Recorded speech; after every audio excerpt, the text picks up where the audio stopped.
जय हिंद दोस्तों। आज के क्लास में आप सभी का स्वागत है। पीछे के क्लास में हम लोगों ने मराठा एम्पायर समाप्त किया था और उसी क्रम में आज ये लास्ट लेक्चर है मेडिवल हिस्ट्री का।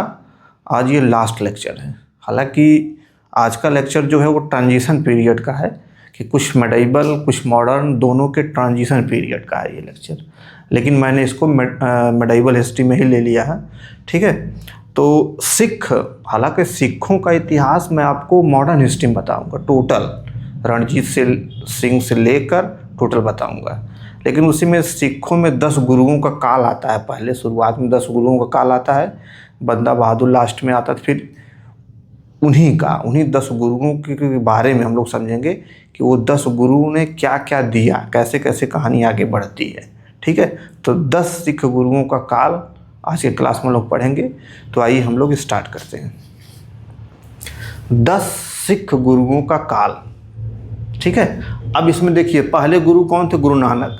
गुरु नानक का और डिटेल मैं बताऊंगा आपको मॉडर्न में, लेकिन तब भी आज बहुत सी चीज़ें हैं जो आज क्लियर हो जाएंगी आपको। तो पहले सिख गुरु कौन थे? गुरु नानक थे। दिमाग में आप रखेंगे पहले सिख गुरु कौन? गुरु नानक। ठीक, अच्छा, गुरु नानक ने ही लंगर व्यवस्था का आरंभ करवाया था।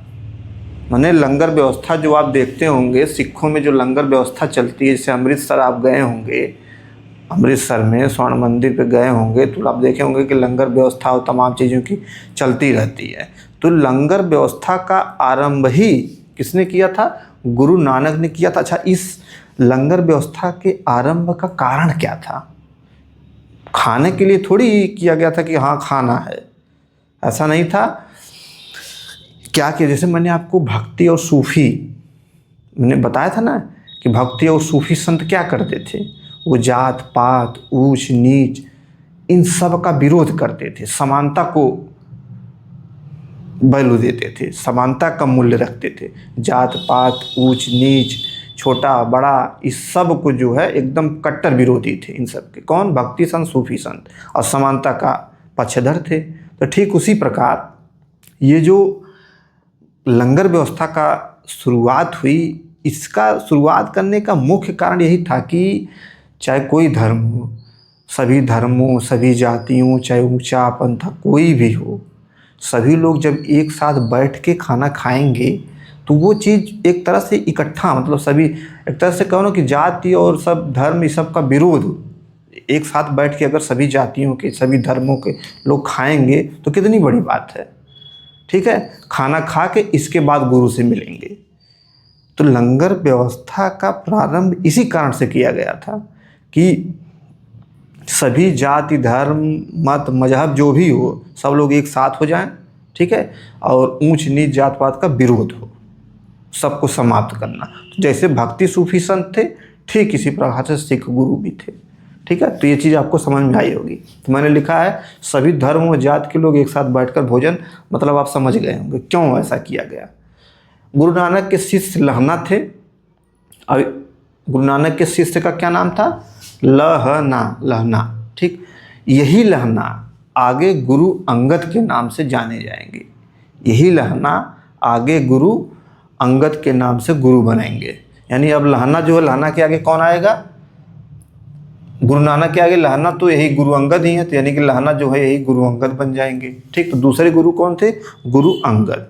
अब इनका देखिए, गुरुमुखी लिपि का प्रचलन और लंगर व्यवस्था को नियमित किया। माने लंगर व्यवस्था को आगे बढ़ाए और गुरुमुखी लिपि का प्रचलन। तो अब इसमें कैसे आपको याद करें? जैसे गुरु अंगद कहिए या लहना कहिए, बात एक ही है। तो याद करने में लहना लिपि, लहना गुरुमुखी लिपि, लहना लिपि या अंगद, नाम तो अंगद भी है, नाम लहना भी है, लेकिन आप लहना लिपि करके याद करेंगे तो याद हो जाएगा। तो गुरु अंगद ने गुरुमुखी लिपि का प्रचलन किया और लंगर व्यवस्था को और आगे बढ़ाया, नियमित कर दिया। ठीक है, अब गुरु अंगद के बाद गुरु अमरदास आते हैं। गुरु अमरदास जो कि अकबर के समकालीन है। ठीक, अब इसमें देखिए गुरु रामदास भी अकबर में था ना, बहुत ही विशिष्ट पर्सनालिटी का था अकबर। सबको, चाहे सिख हों, चाहे हिंदू हों, चाहे मुस्लिम हो, कोई भी संत है सबको वैल्यू देता था अकबर। आगे जहांगीर और औरंगजेब ये कट्टर विरोधी हो जाएंगे, लेकिन अकबर सर्वधर्म समभाव टाइप का था अकबर। ठीक है, तो गुरु अमरदास अकबर के समकालीन थे और अमरदास अपनी गद्दी कहाँ बनाए थे? गोइंदवाल में। अपनी गद्दी गोइंदवाल में स्थापित की थी। अमरदास ने अपनी गद्दी गोइंदवाल में स्थापित की, अमरदास। ठीक, अच्छा, इन्होंने अपना समस्त साम्राज्य, माने साम्राज्य मतलब कोई ऐसा साम्राज्य नहीं, धार्मिक साम्राज्य, जो धार्मिक साम्राज्य बनाए थे उसको 22 भागों में बांट दिया और प्रत्येक भाग में गद्दियों की स्थापना की। जैसे 22 गद्दी हो जाएंगी तब 22 गद्दियाँ या मनजियों भी कहा जा सकता है उसको, चाहे 22 गद्दियाँ कहिए चाहे मनजियों की स्थापना की।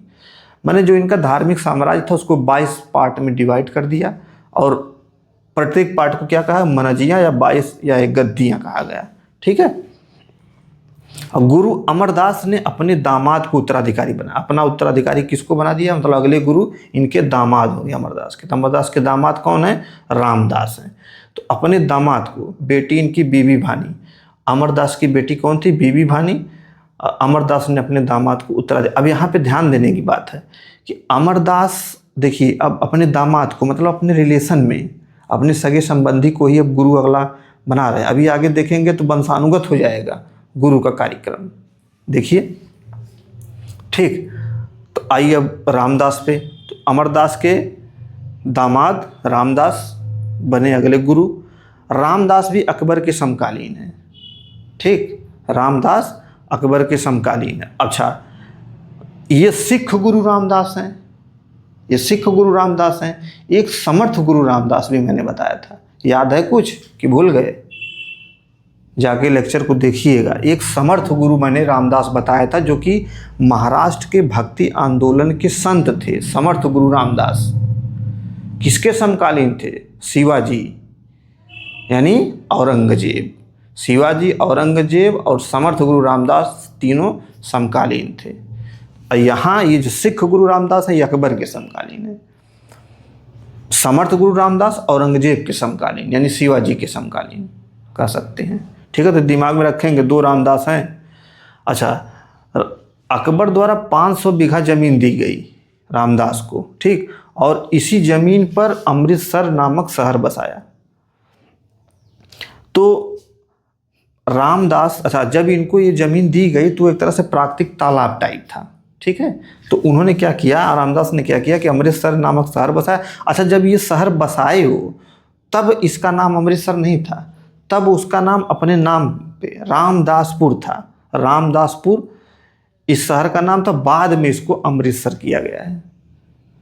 जब रामदास ने 500 बीघा, अकबर द्वारा दी गई 500 बीघा ज़मीन पे एक शहर बसाया गया, उसका नाम रखा गया रामदासपुर। बाद में वही शहर कहलाया, अमृतसर के नाम से जाना गया। ये ऐसे समझिए इसको। ठीक है, गुरु रामदास उत्तराधिकारी अपने तीसरे पुत्र अर्जुन देव को बनाते हैं और गुरु का पद वंशानुगत कर देते हैं। अब इसमें देखिए, रामदास आप जैसे रामदास अमृतसर ऐसे कनेक्ट हो जाएगा। मैं आपसे पूछता हूँ कि पंजाब में इन्हीं के नाम से एक एयरपोर्ट है, रामदास एयरपोर्ट, वो कहाँ पे है? अमृतसर में है। तो ऐसे भी दिमाग में रखें, इंटरनेशनल एयरपोर्ट है वो।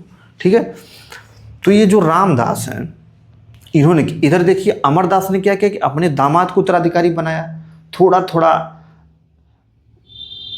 संबंधियों को गुरु बनाने का प्रक्रिया स्टार्ट हुई है। रामदास देखिए अपने पुत्र को ही इन्होंने क्या कर दिया, अगला गुरु घोषित कर दिया, अर्जुन देव को, तीसरे पुत्र को। यानी कि गुरु का पद पैतृक कर दिया या वंशानुगत कर दिया। माने अब यहाँ से गुरु के बेटे ही गुरु बनेंगे, ये कहानी यहाँ से हो जाती है। कहाँ से? सिख गुरु रामदास के यहाँ से। तो गुरु का पद वंशानुगत कर दिया इन्होंने। ठीक, इतना दिमाग में आप रखिएगा। अच्छा, अब आते हैं इनके पुत्र अर्जुन देव, गुरु अर्जुन देव। अब अर्जुन देव के बारे में आप देख ही रहे हैं कि मैंने क्या लिखा, सच्चा बादशाह। तो अर्जुन देव को क्या कहा जाता था? सच्चा बादशाह। ठीक है, और आगे पढ़िए। रामदास द्वारा बसे शहर में अमृतसर व संतोषसर नामक तालाब निर्मित करवाया। जो रामदास का बसाया गया शहर जो अमृतसर था, या रामदासपुर, जिसको रामदासपुर पहले नाम था बाद में अमृतसर हो गया, उसी रामदासपुर में अमृतसर व संतोषसर तालाब निर्मित कराया। ठीक, कौन करवाया तालाब? अर्जुन देव ने कराया। अमृतसर तालाब के मध्य में हरमंदिर साहब का निर्माण करवाया। ठीक, तथा हरमंदिर साहब की नींव कादरी सिलसिले के गुरु मियाँ मीर से रखवाई। अब यहाँ पे ये ध्यान देने वाली बात है कि अर्जुन देव है सिख गुरु,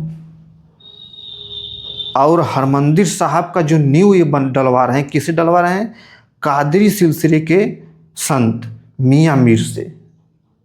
कादरी सिलसिले के संत मियाँ मीर से ये किसका नींव रखवा रहे हैं? हरमंदिर साहब का।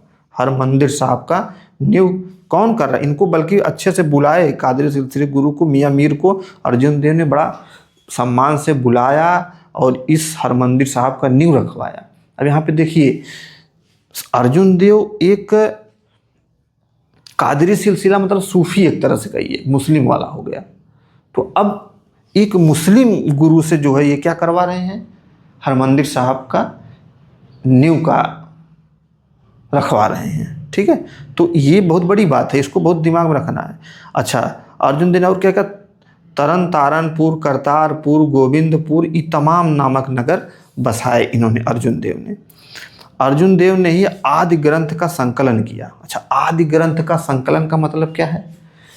अब अर्जुन देव इस टाइप के थे कि ये कादरी सिलसिले को, सभी को सपोर्ट करते थे। तो इन्होंने जो आदि ग्रंथ का संकलन किया, आदि ग्रंथ में आप देखेंगे ना, भक्ति संत, सूफी संत, सबका जिक्र किया है। कबीरदास, रैदास, सभी लोगों का। तो ऐसा नहीं है कि ये केवल सिख ग्रंथ है, इसमें सभी लोगों का जिक्र है आदि ग्रंथ में। आदि ग्रंथ जो है उसका संकलन तो अर्जुन देव ने करवाया, लेकिन इस संकलन में भक्ति संत, सूफी संत, इन सबकी शिक्षाओं का जिक्र है आदि ग्रंथ में। ठीक है। अच्छा, अर्जुन देव को जहांगीर द्वारा इन्हें फांसी दे दी गई थी। अर्जुन देव को ही जहांगीर ने फांसी दे दी थी। क्यों दे रही थी? क्योंकि अर्जुन देव ने खुसरो का समर्थन किया था। खुसरो कौन था? जहांगीर का पुत्र था। तो ये चीज़ मैं बता चुका हूँ, इसका डिटेल, जहांगीर द्वारा इन्हें फांसी दी गई, खुसरो का समर्थन के कारण, ये चीज़ें मैं जिक्र कर चुका हूँ। इसके जाके आप पीछे पढ़िएगा। तो अर्जुन देव आदि ग्रंथ का संकलन किया और जहांगीर द्वारा इन्हें फांसी दे दी गई। इसको भी मैं पढ़ देता हूँ। सच्चा बादशाह थे, रामदास द्वारा बसे शहर में अमृतसर व संतोषसर नामक तालाब निर्मित करवाया। अमृतसर तालाब के मध्य हरमंदिर साहब का निर्माण करवाया तथा हरमंदिर साहब की नींव कादरी सिलसिले के संत या गुरु मियाँ मीर से रखवाई और इन्होंने तरन तारन, करतारपुर, गोविंदपुर नगर नामक नगर शहर बसाया। आदि ग्रंथ का अर्जुन देव ने संकलन करवाया। जहांगीर द्वारा इन्हें फांसी दे दी गई। क्यों फांसी दे दी गई? क्योंकि इन्होंने खुसरो का समर्थन किया था। ठीक है, तो आइए अब अगले गुरु को देखते हैं। तो छठवां गुरु, गुरु हरगोविंद। अब इसमें देखिए, सिखों को लड़ाकू जात में तब्दील किया मुगलों से पंगा लेने के लिए। अभी मैंने आपको बताया ना कि जहांगीर द्वारा अर्जुन देव, गुरु अर्जुन देव को फांसी दे दी गई। तो इसका भी एक था कि ऐसे ही सिख गुरुओं को ये मुगल जो है फांसी दे रहे हैं या और भी प्रताड़ित कर रहे हैं, तमाम चीज़ें कर रहे हैं। तो आगे भी तेग बहादुर की हत्या, गुरु तेग बहादुर की हत्या औरंगजेब द्वारा करवा दी जाती है। तो फिर ये सब सिस्टम देख के सिखों के मन में भी तो आएगा। तो इसलिए गुरु हरगोविंद ने सिखों को लड़ाकू जात में कन्वर्ट कराया। ठीक है। अच्छा, गुरु हरगोविंद ने अकाल तख्त का निर्माण करवाया। अकाल तख्त 12 फीट ऊंचा था। ठीक है। इन्होंने एक कीरतपुर नामक नगर की स्थापना भी की गुरु हरगोविंद ने। ठीक है। आगे देखिए, गुरु हरराय, 7वां गुरु हरराय उत्तराधिकारी 6 वर्षीय बेटा हरकिशन। ये बहुत महत्वपूर्ण नहीं है। अच्छा, अब 6 वर्षीय बेटा हरकिशन आता है 8वें गुरु में। इनकी चेचक से मृत्यु हो जाती। उत्तराधिकारी तेग बहादुर। तो हरकिशन के उत्तराधिकारी कौन बनते हैं? तेग बहादुर, गुरु तेग बहादुर। तो 9वें गुरु कौन से होते हैं? गुरु तेग बहादुर। ये हरगोविंद के पुत्र होते हैं। हरगोविंद कौन? हरगोविंद, ये हरगोविंद। गुरु हरगोविंद के पुत्र कौन रहते हैं? गुरु तेग बहादुर। और औरंगजेब द्वारा भी गुरु तेग बहादुर की भी हत्या कर दी जाती है। ठीक है, फिर 10वें गुरु आते हैं गुरु गोविंद सिंह, जो कि 10वें व अंतिम गुरु थे। इनका जन्म पटना में हुआ था। 1675 से 1708 तक ये रहते हैं। अब इसमें आप देखिए ना, ये 1675 से 1708, इनकी मृत्यु नांदेड़ महाराष्ट्र में होती है। पठान द्वारा हत्या कर दी जाती है। असल बात ये, पठान को षड्यंत्र करके पठान को भेजकर गुरु गोविंद सिंह की हत्या करवा दी जाती है। ठीक, तो मृत्यु नांदेड़ महाराष्ट्र में होती है। ठीक, इन्होंने खालसा पंथ की स्थापना की। कब स्थापना की, ये देखिए ना, खालसा पंथ की स्थापना गुरु गोविंद सिंह के बाद गुरु वाला सिस्टम गुरु गोविंद सिंह खत्म कर देते हैं। ठीक है, अब यहाँ पे खालसा पंथ की स्थापना देखिए, ये क्यों हो रहा है खालसा पंथ की स्थापना। ये यही है कि मुगलों से आगे आप देखेंगे कि उत्तर मुगल काल में और भी प्रताड़ित करना चालू कर देंगे उत्तर मुगल शासक। ठीक है, तो खालसा पंथ की स्थापना करते हैं गुरु गोविंद सिंह 13 अप्रैल 1699 में बैसाखी के दिन आनंदपुर साहिब में। ठीक है, अच्छा, गुरु गोविंद सिंह की जो मृत्यु होती है वो औरंगजेब से थोड़ा कनेक्ट है। जैसे गुरु गोविंद सिंह की, औरंगजेब की मृत्यु कब हुई, 1707 में। 1707 में औरंगजेब की मृत्यु हो गई और 1708 में जो है गुरु गोविंद सिंह की मृत्यु हुई। यानी कि औरंगजेब के मृत्यु के अगले वर्ष ही गुरु गोविंद सिंह की भी मृत्यु हो गई। ठीक है, तो गुरु गोविंद सिंह की मृत्यु प्राकृतिक नहीं हुई, उनकी हत्या की गई। वो भी हत्या एक पठान को षड्यंत्र रचकर भेजा गया और उस पठान द्वारा महाराष्ट्र के नांदेड़ में हत्या कर दी जाती है। ठीक है, अच्छा, अब इसमें देखिए अब आगे क्या होता है। जब गुरु गोविंद सिंह की हत्या हो जाती है, ठीक है, तो इसके बाद 10 गुरुओं का काल हो जाता है समाप्त। अब गुरु गोविंद सिंह का एक शिष्य रहता है, उसका नाम था लक्ष्मण देव, जिसको गुरु गोविंद सिंह ने बंदा बहादुर का नाम दिया था। ठीक है, तो यानी कि गुरु गोविंद सिंह के बाद कौन आता है, सिखों का नेतृत्व कौन करता है, बंदा बहादुर। तो सिखों का नेतृत्व कौन करता है, बंदा बहादुर। तो कैसे है थोड़ा समझिए। जैसे पहले 10 गुरुओं का काल चलता है, 10 सिख गुरुओं का काल, जो अभी मैंने बताया। 10 सिख गुरुओं के बाद कौन आता है, बंदा बहादुर आता है। ये बंदा बहादुर, क्योंकि गुरु गोविंद सिंह के बाद बंदा बहादुर आता है, तो इसके बाद आ जाएगा बंदा बहादुर।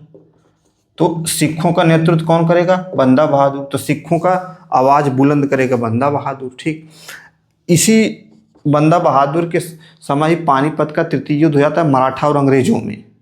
ठीक है, तो जब मराठा और अंग्रेजों में युद्ध हो जाता है तो अंग्रेज भी फंसे हैं, मराठे भी फंसे हैं। तो इसी में सिखों के फिर से उदय होने का, मतलब सिखों के आने का एक मौका मिलता है। तो उसी में कई मिसलों का उदय होता है। उसी मिसलों में से एक मिसल रहता है, उस मिसल से रणजीत सिंह आते हैं और रणजीत सिंह सिखों का पूरा एक एम्पायर खड़ा करते हैं। फिर रणजीत सिंह के मरने के महज 10 सालों में सिखों की स्थिति हो जाती है खराब, कोलैप्स कर जाता है पूरा सिख साम्राज्य। रणजीत सिंह के मरने के महज 10 सालों में सिखों का पूरा साम्राज्य कोलैप्स कर जाता है और दिलीप सिंह आते आते कहानी हो जाती है ख़त्म। तो जब एक टोटलिटी में पढ़ेंगे कि 10 गुरुओं का काल, फिर बंदा बहादुर आता है, फिर पानीपत का तृतीय युद्ध, मराठे में उधर वो लोग फंसे रहते हैं, इधर मौका मिल जाता है सिखों में, तो मिसल का उदय होता है। उसी मिसलों में से रणजीत सिंह रहते हैं। रणजीत सिंह ने पूरा एम्पायर ही खड़ा कर दिया, सिख एम्पायर। इसके बाद रणजीत सिंह की मृत्यु के महज 10 वर्षों में सिख एम्पायर कोलैप्स कर जाता है। उसके बाद धीरे धीरे फिर दिलीप सिंह तक कहानी चलती है। तो ये जो कहानी है कि सिख मिसलों का उदय कैसे क्या हुआ, ये कहानी मैं आपको मॉडर्न में बताऊंगा, पूरा सिखों का इतिहास बताऊंगा। लेकिन इतना तो आप जान ही गए कि 10 गुरुओं के बाद बंदा बहादुर, तो मैं यहीं से स्टोरी कनेक्ट करूंगा। जब सिखों का इतिहास बताऊंगा तो स्टोरी यहीं से कनेक्ट होगी। कैसे कनेक्ट होगी कि 10 गुरुओं का काल, फिर बंदा बहादुर, फिर आगे पानीपत का तृतीय युद्ध जो मैं बता चुका हूँ, तो वो मैटर चलता रहता है। इधर मौका मिला तो यहीं पे मिसलों का उदय हो जाता है और रणजीत सिंह आते हैं, तो फिर वहीं रणजीत सिंह से कहानी स्टार्ट होगी और चलेगी दिलीप सिंह तक। ठीक है, यानी कि सिखों का साम्राज्य पूरा देखा जाएगा। फिर सिख आंग्ले युद्ध होते हैं, 2 युद्ध होते हैं, तमाम चीज़ें होती हैं, वो सारी चीज़ें आपको मॉडर्न बताऊंगा। लेकिन यहीं से कनेक्ट करूंगा, इसी लेक्चर से कनेक्ट करूंगा, इसको ध्यान में आपको रखना है। ठीक है, तो ये हो गया 10 सिखों के 10 गुरुओं का काल, एक टोटलिटी में अगर आप पढ़ेंगे, जैसे सिखों का अब मैंने यहाँ बता दिया कि 10 गुरुओं का, इसके बाद फिर आगे तो मॉडर्न बताऊंगा, तो वहाँ से कनेक्ट करके जब पढ़ेंगे ना तो एक टोटलिटी में एक पूरा आपको कंसेप्ट एकदम दिमाग में रहेगा, हाँ इसके बाद ये आया, इसके बाद ये आया, ऐसे कहानी आगे बढ़ी। ठीक है, तो 10 गुरुओं का काल समाप्त होता है और इसी पे हमारा मेडिवल हिस्ट्री भी समाप्त होता है, मध्यकालीन इतिहास समाप्त होता है। ठीक है, तो हम लोग एंशिएंट पढ़ चुके, मध्यकालीन पढ़ चुके, अब मॉडर्न बचा है, जो कि दोनों का मिला के अगर जोड़ के कर देंगे तो उतना मॉडर्न है। ठीक है, कोशिश करूँगा कि मैं मॉडर्न भी आपको बताऊं जितना मुझे समझ में आता है, जितना आ रहा है। ठीक है, तो इस लेक्चर को आप देखेंगे, चिंतन मनन करेंगे, समझेंगे, क्वेश्चन सॉल्व करेंगे। ठीक है, तो फिर आपसे मिलते हैं अगले लेक्चर में। Thank you.